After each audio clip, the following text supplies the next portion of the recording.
Hello, and welcome to South Asia Diary with me, Mariam Wardak. Our cover story tonight is from Sri Lanka. The economic crisis has triggered an exodus from the island.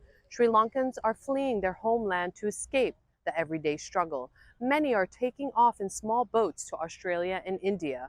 The more affluent are taking the legal route. They are applying for passports to fly abroad. How much longer will the economic pain continue? And what does this exodus mean for Sri Lanka's future? Find out on today's episode. Also on the show,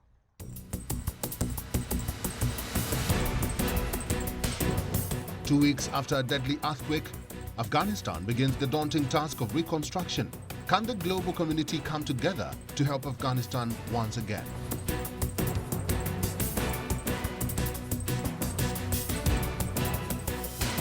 The inauguration of Bangladesh's longest bridge has led to a PR rivalry between Bangladesh and China. Find out why China is claiming credit for the Padma Bridge.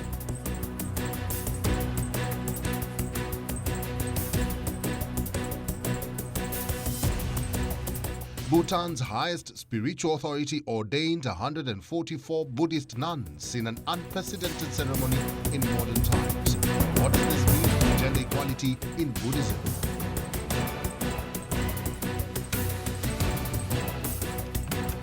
Meet India's Barma Boys, a band that is fusing beatboxing with traditional folk music. The band members speak out ahead of their much-awaited performance in Britain.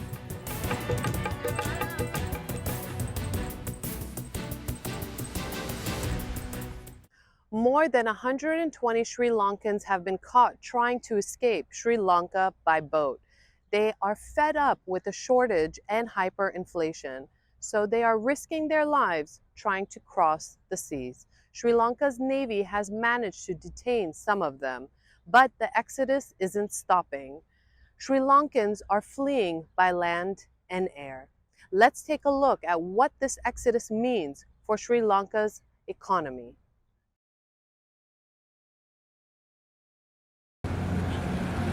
The fading searchlights of Colombo guide this boat ashore. Inside are 47 people, and among them, 7 children. They were trying to flee Sri Lanka at night to escape this everyday struggle once and for all. Their destination, Australia, some 6,800 kilometers away. In this tiny boat, that journey would have been suicidal, but they took the risk anyway. Thankfully, Sri Lanka's Navy spotted them near the west coast. They are now back in Colombo, safe from the deadly seas, but not from the economic crisis. Such daring escape attempts are becoming common in Sri Lanka. In the last 2 weeks, 120 people have been stopped at sea, most of them in small fishing boats. Some make it to the international waters only to be turned back by the Coast Guard. These risky escape attempts are a side effect of Sri Lanka's economic crisis. There is no fuel. Food is expensive. Medicines are in short supply, and jobs are not paying enough. Consumer prices increased 54.6% in the month of June. That's hyperinflation territory. Even people who have the money cannot find supplies. The result? Many Sri Lankans are packing their bags to flee. This is the Department of Immigration and Emigration in Colombo. Stacks of Lankan passports lie on the table inside. Officials are busy making the final checks. Outside, a sizable crowd has gathered. These people are affluent enough to take the legal route out of Sri Lanka. I've been here for 2 days. It cost me 5,000 Sri Lankan rupees or $14 for food, 15,000 rupees for the passport. I had to take 3 buses from Gaul to get here. That would have cost another 2,000 rupees. One must have 30,000 to 35,000 rupees to get a passport. This small thing alone can explain why I want to go abroad. This office gets at least 3,000 applications every day. The staff can barely keep up. They have extended working hours, increased their daily passport issues, but no luck. The demand is just staggering. In the first 5 months of 2021, Sri Lanka issued 91,000 passports. What about this year? More than 288,000 already. Because of this demand, it takes us about a month to issue a new passport. Although there is a huge demand, our officials work even on Saturdays to ease the backlog. Those fleeing are not just poor fishermen or laborers. Sri Lanka's middle class is also affected. They once had flourishing lives, a modest paycheck, and a great future ahead of them. But the economic crisis has reset their lives. Meet Miraj Madhushankar. He is an accountant in Colombo. He studied in Japan before moving back to Sri Lanka in 2018. Despite his reliable salary, he is now depending on government rations. What we get from our as salaries, it's only worth for like a 2-3 weeks time. Then we have to find a way to earn money for another 1 week's time. Then sometimes like a 1 month or 2 months wise, government give you like a 5,000 rupees. Sometimes it's not worth. How much longer will people like Miraj stay in Sri Lanka? At what point do they seek better lives abroad? And if they do leave, who will lead Sri Lanka's economic recovery? This exodus may seem like a temporary crisis, but it has the potential to destabilize Sri Lanka in the long run. South Asia Bureau, WION, World is One. Bangladesh has inaugurated the country's longest bridge. It is a massive piece of infrastructure that took 8 years to complete. The construction was marred by corruption, delays, and even rumors of human sacrifices. Towards the end, another controversy emerged. China began claiming that the bridge was their success story. How did one project attract so many controversies? What does it mean for the average citizen of Bangladesh?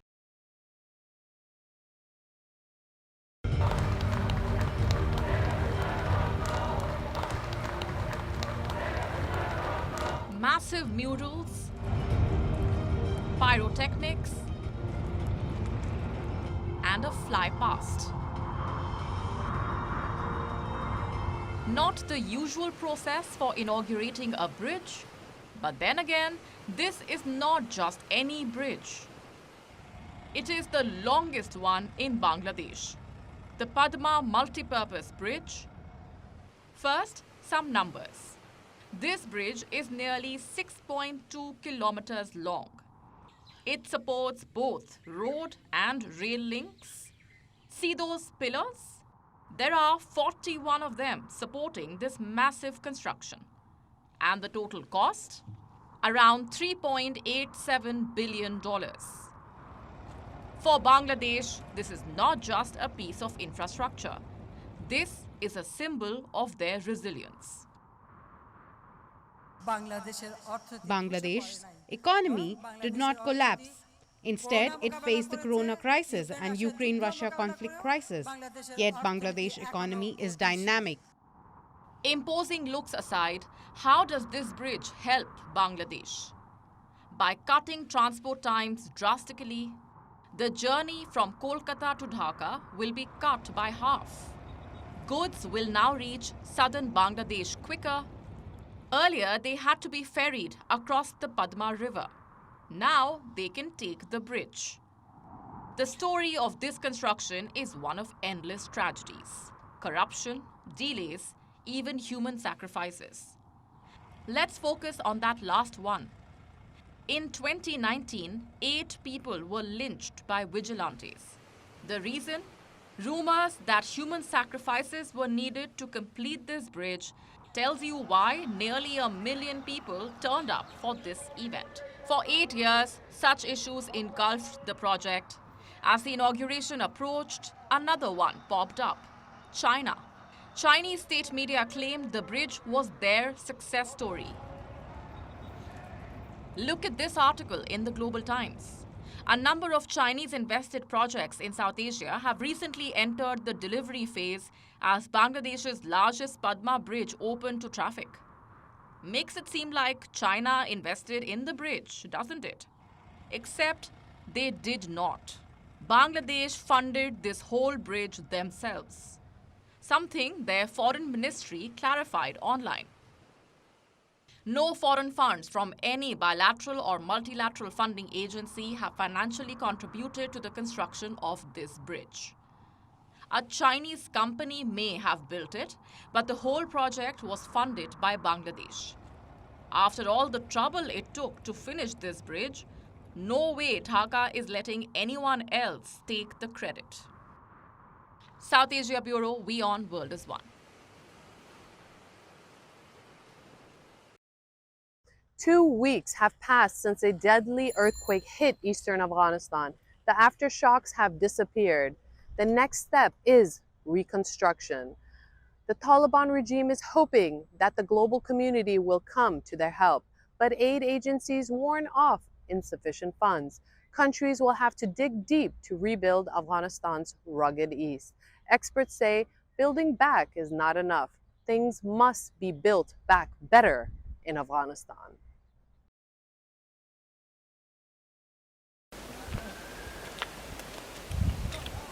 Hazrat Khan gingerly walks to where he once lived, to the place he once called home. After last month's earthquake, this is all that remains, a pile of bricks and a few tragic memories.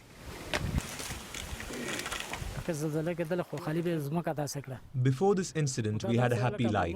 We had our family with us. But now our house is destroyed. My wife is not with me. My child is not alive anymore. He died.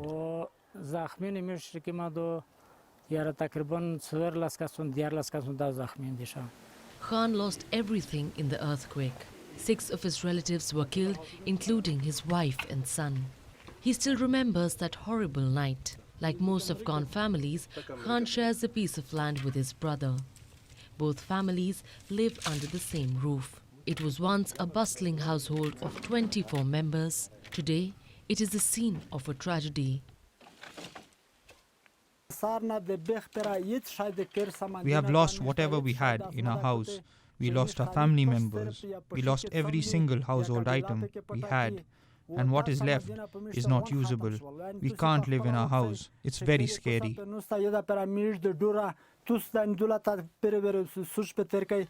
But Hazrat Khan isn't alone. The earthquake has destroyed dozens of families. At last count, more than 1,150 people had died. Rescue operations continued for 2 weeks. But now the focus is reconstruction, and it promises to be a daunting task. Here in the Khost province, around 1,500 houses were badly damaged. The terrain makes reconstruction difficult. Rough mountains, rugged plains, and unforgiving heat. Right now, the locals are living in tents, but when winter comes, that won't be an option. We can live in the tent, but as soon as winter begins and it's very cold, you can see what has happened to our house and what we are living with. We request the international community to help us get out of this situation. Most Afghans have the same plea. Aid agencies may have stepped in with emergency supplies, but what about long-term solutions? Put together, 3,000 buildings were destroyed in the earthquake. The Taliban does not have the money to rebuild them. So the expectation is aid agencies will do it. We demand and expect the world and the government to provide us with essentials which are a basic requirement of human life. We earnestly ask them to support us as soon as possible. All eyes are on the United Nations. They have the network, the funds, and the access to help the people of Afghanistan. Last week, the country's top UN official met some of the survivors in Akhtarjan. He praised the local population for their resolve. What a sign of resilience, what a sign of courage, what a sign of resolve in face of this adversity. I would say endless adversity, endless difficulty, endless tragedy. And yet these people are so gracious, so strong, and willing to overcome. But resolve does not fill your stomach. Neither does it put a roof over your head. What Afghanistan needs is money, and they need it fast, because the situation is deteriorating every day. More than 72% of the population lives below the poverty line. They earn less than $2 per day. Almost 95% of the population is not getting enough to eat. 1 million children under 5 face malnutrition, and 92% of the households are submerged in debt. Simply put, it is one of the worst humanitarian crises in the world. Rebuilding from it requires smart policies. Some aid agencies are talking about using this opportunity to build back better. This will be a testing ground of how we are moving forward with this women economic empowerment. We are determined. There is no way around that. And we believe, in fact, from the early signs from the ground, that it will be women who will actually, who are actually today keeping those local communities alive. Will the Taliban regime be receptive to such measures? Will they permit reforms in the guise of reconstruction? These questions hold the key to Afghanistan's future. South Asia Bureau, WION, World is One. 144 women have been inducted as Bhutanese monks in a historic ceremony.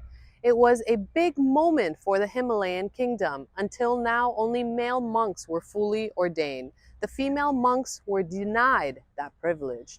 The Bhutanese say that this move could push Buddhism into the 21st century, perhaps finally end decades of institutional inequality.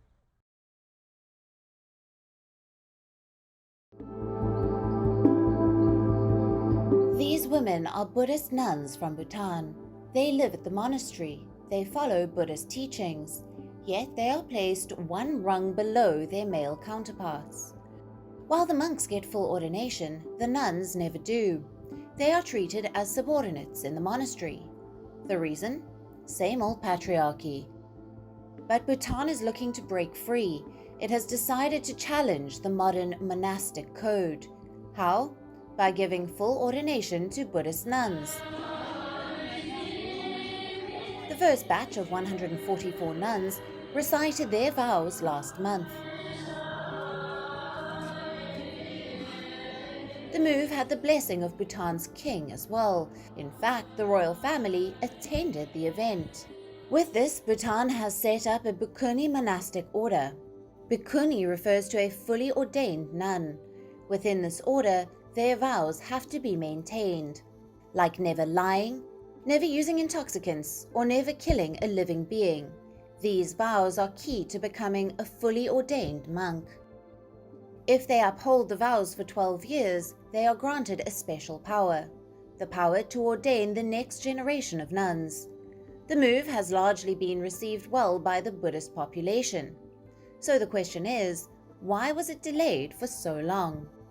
Buddha himself is said to have ordained women. He promoted Bhikkhuni orders during his lifetime. In current times, the Dalai Lama too has backed the idea.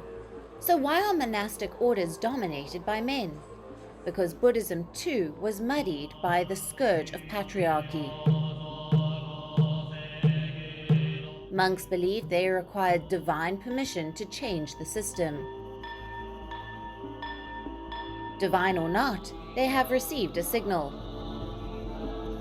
As 144 women recited their vows at this sacred location. Up in the sky, a rainbow engulfed the sun, an auspicious sign in Buddhist belief. South Asia Bureau, WION, World is One.